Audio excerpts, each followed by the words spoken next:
Hello students, स्वागत है आपका अपने चैनल कॉमर्स स्कूटी पर। और आज की वीडियो में मैं आपको बताने वाला हूं जो बच्चों का इंग्लिश का एग्जाम होने वाला है। आज की वीडियो में तो बताने वाला हूं मैं आपको मोस्ट इंपोर्टेंट क्वेश्चंस और आपके जो राइटिंग सेक्शन रहता है उसके भी बारे में। और अगली कुछ वीडियोस में मैं आपको बताऊंगा कि ये जो मार्किंग स्कीम होती है आपकी, किससे कितने मार्क्स मिलते हैं, फॉर्मेट वगैरह के क्या मार्क्स मिलते हैं, और ग्रामेटिकल मिस्टेक जो होती है उससे क्या मार्क्स मिलते हैं, उन सब के बारे में सबसे पहले मैं आपको बता दूं, ये मेरा व्हाट्सएप नंबर है 9690105047। यहाँ पे आप व्हाट्सएप करके अपने डाउट्स वगैरह पूछ सकते हैं। प्लस जो आपके मेन सब्जेक्ट है अकाउंटेंसी, इकोनॉमिक, बिजनेस, इसके लिए मैंने मोस्ट इंपोर्टेंट क्वेश्चंस की लाइव क्लास स्टार्ट कर रखी है, जहाँ पे मैं आपको मोस्ट इंपोर्टेंट क्वेश्चंस की प्रैक्टिस करवाता हूँ लाइव। इसका फीस रखा है मैंने वन टाइम 1000 रुपीज। जो भी बच्चे इंटरेस्टेड हो यहाँ पे व्हाट्सएप कर सकते हैं, और डिस्क्रिप्शन में आपको मेरी इंस्टाग्राम आईडी मिल जाएगी, वहां जाके फॉलो करके सपोर्ट कर सकते हैं। चलिए बात करते हैं। बताने से पहले मैं आपको बता दूं कि मेरे पास एक क्लास 12 का पीडीएफ है पूरा, जिसमें आपको हर चैप्टर के कुछ इंपोर्टेंट क्वेश्चंस वगैरह दिए गए हैं सीबीएसई की तरफ से। तो उसका पीडीएफ चाहिए हो तो आप मेरे को व्हाट्सएप कर देना, मैं आपको वो पीडीएफ फॉरवर्ड कर दूंगा। कुछ इंपोर्टेंट क्वेश्चंस हैं, जैसे कि जो लास्ट लेसन है आपका फ्लेमिंगो का, फ्रेंच के बारे में, कि फ्रेंच को क्या प्रिपेयर करने के लिए दिया था।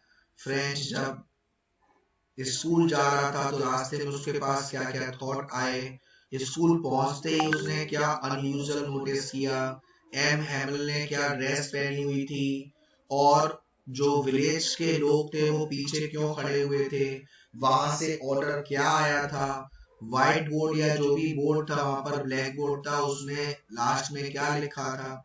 इस चैप्टर से रिलेटेड जितने भी क्वेश्चंस आते हैं मोस्टली आप उसकी शुरुआत करोगे वही कि ऑर्डर कम फ्रॉम बर्लिन, क्या ऑर्डर आया था, क्यों आया था, उस ऑर्डर के बारे में जरूर लिखना है, फिर आपको काम करना है। ठीक है। फिर साहिब और मुकेश की जो स्टोरी है लॉस्ट स्प्रिंग में, वहां पे आपको साहिब की लाइफ के बारे में लिखना है कि वो क्या ढूंढते थे, कहां से आए थे, चप्पल वो क्यों नहीं पहनते थे, टी स्टॉल पे काम करते उसे अच्छा लगता था नहीं लगता था, कितने पैसे मिलते थे। और सेम आपको मुकेश के बारे में लिखना है कि मुकेश क्या बनना चाहता था, कहां पर रहता था। ये उसके कुछ इंपोर्टेंट टॉपिक्स हैं। उसके बाद जो आपका डीप वाटर है, डीप वाटर में आपको बताना है कि वो कैसे अपने फियर को ओवरकम कर पाया, वो इम्पोर्टेंट है। अपने फियर को वो कैसे ओवरकम कर पाया, उसको कैसे इंस्ट्रक्शन दिए, उसने जो कोच रखा था उसने कैसे कैसे सिखाया, जब एक लड़के ने उसे पानी के बीचों बीच फेंक दिया था तो कैसे उसने ऊपर आया, कैसे वहां से बाहर निकला, वो सारी चीज। फियर वो कहाँ से आया था, उसके मन में जो वो डर था वो कहाँ से पैदा हुआ था, किस चीज का था वो।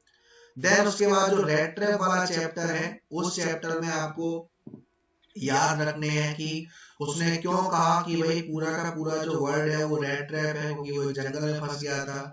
उसके बाद उसकी जो बेटी थी वो उसके इतनी पोलाइट क्यों थी, क्रॉफ्टर उसके संग इतना पोलाइट क्यों था, क्योंकि वो अकेला रहता था।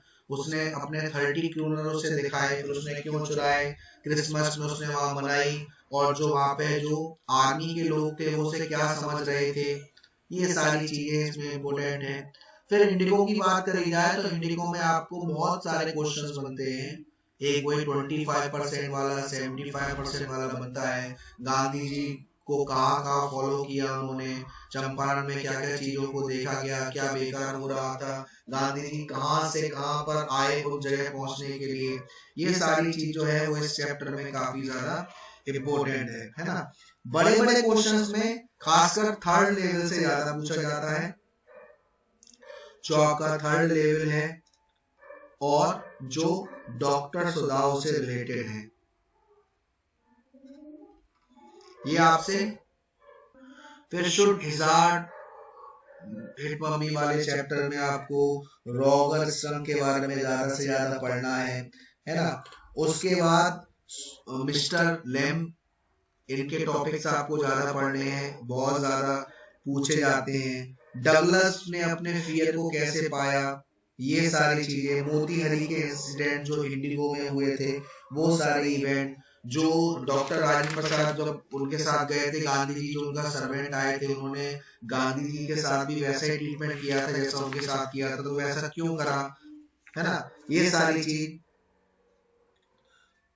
तो उसके बाद जो आपको माई मदर एट 66 है, उसमें जब वो एयरपोर्ट जा रहा होता है तो उसने क्या क्या चीजों को नोटिस किया गया, है ना, मदर्स के बारे में बताना है, उसने क्या क्या अनयूजुअल उसमें नोटिस किया गया, फिर उसने जाते वक्त उनसे क्या कहा, उसके बाद वो याद करना है।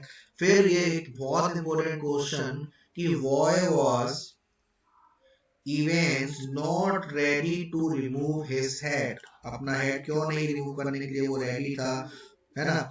लैंडलॉर्ड्स जो थे उन्होंने क्या बामास ब्रदर्स से मांगा, किस जगह वो रहते थे, रैग पिकिंग वाला चीजें जो उसमें इंपॉर्टेंट थी, ठीक है ना। Why is Sophie attracted to Danny Casey, ये आपके लिए बहुत ज्यादा इंपॉर्टेंट रह सकता है, ठीक है। बाकी इसमें आपको बेसिक चीजें आएंगी, बेसिक चीजें जैसे कि नोट मेकिंग आती है, नोटिस वगैरह आता है, लेटर वगैरह आता है, इन सब चीजों के भी आपको मार्क्स वगैरह मिलते हैं, और अगर कैसे करके आओ कैसे मिलते हो, पूरे नहीं मिलते, इनके जो मार्क्स होते हैं वो सेपरेटेड होते हैं, कि अगर आप नोटिस करते हो, लेटर करते हो, तो बॉडी लैंग्वेज का, शुरुआत की ग्रीटिंग्स का, फॉर्मेट्स का कुछ कुछ मार्क्स रहते हैं, उन मार्क्स के बारे में आपको जानकारी होना बहुत ज्यादा इंपॉर्टेंट है। तो मैं आपको ये जो मार्क्स वाला सिस्टम है, जिसको हम कहते हैं ब्लूप्रिंट, तो ये तो मैंने आपको आज इंपॉर्टेंट क्वेश्चंस बताए। जो ब्लूप्रिंट है यानी कि जो आपका पैराग्राफ है उसके आंसर्स आपको कितने नंबर्स मिलते हैं, लिटरेचर सेक्शन में आंसर्स में क्या क्या सही होता है, कितनी लाइन का होना चाहिए, उससे कितने नंबर्स मिलते हैं। फॉर एग्जांपल जैसे मैं आपको अभी के लिए अगर मैं गाइड करना चाहूँ, अभी के लिए मैं आपको बताऊं, अगर आप किसी नोटिस को करते हैं या किसी लेटर को करते हैं तो उसमें जो मार्क डिवाइडेशन है वो हमारा कैसा रहता है। अगर मैं बात करूं किसी नोटिस की, तो नोटिस का जो शुरुआत का फॉर्मेट रहता है वो 1 मार्क का रहता है। इस 1 मार्क्स में क्या है, नोटिस जो मेन हेडिंग डालते हैं वो, उसके बाद किस स्कूल में हो रही है और सब्जेक्ट क्या है। 2 मार्क्स का रहता है उसका कंटेंट, जो बात आप उसमें लिखोगे। 1 मार्क का रहता है आपके एक्सप्रेशन, जो आप उसमें डालना चाहते हैं। तो इस तरीके से मैंने पूरा एक ब्लूप्रिंट तैयार किया है आपके इंग्लिश वाइज, तो वो मैं आपको बताऊंगा अगली वीडियोस में। तो वीडियो पसंद आई हो तो प्लीज वीडियो को लाइक जरूर करिएगा, शेयर जरूर करिएगा, तो चैनल को सब्सक्राइब नहीं किया है तो सब्सक्राइब कर लीजिएगा। Thank you so much, love you all.